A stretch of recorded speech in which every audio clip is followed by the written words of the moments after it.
Viewers, Jamaica has always stood tall on the world stage, from opposing apartheid in South Africa to championing the oppressed everywhere. But this time, Prime Minister Andrew Holness has left the nation in shame. Let's talk about how Jamaica's silence at the United Nations is being called a betrayal. When the world looked to Jamaica for moral leadership, Andrew Holness went missing.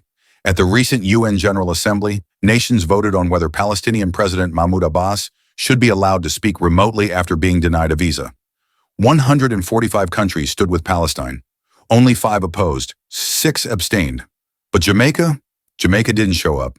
Our voice, silent. Our vote, missing. For decades, Jamaica built its global reputation as a fearless advocate for justice. Michael Manley stood against apartheid. Our diplomats fought shoulder to shoulder with oppressed people everywhere. But under Andrew Holness's leadership, that legacy is crumbling.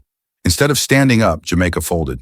The opposition, led by Senator Donna Scott Motley, is outraged. She called it plain and simple. Jamaica's absence is a betrayal of history, a betrayal of solidarity, a betrayal of our moral responsibility. And she's right, because silence, in times of injustice, is not neutrality. Silence is taking sides. Andrew Holness himself spoke at the UN just days earlier, urging peace and calling for a ceasefire. But when the test came, when Netanyahu took the stage and many nations walked out in protest, Jamaica stayed seated. When the vote came, Jamaica disappeared. So how can we preach peace, but practice silence? How can we claim principle, but betray it when it matters most? Critics say Holness bowed to pressure, worried about upsetting global powers like the United States. But Jamaicans at home and abroad are furious. Social media has erupted with the hashtag Holness betrayed us. People are asking, what happened to the land of Marcus Garvey? What happened to the country that once led with courage? This isn't just about Palestine.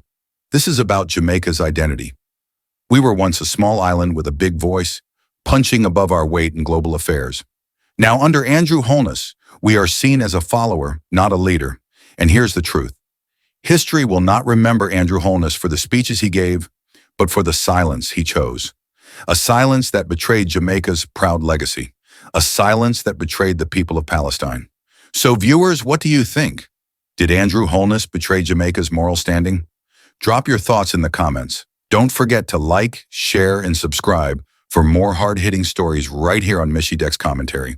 Stay tuned, because the truth must always be told.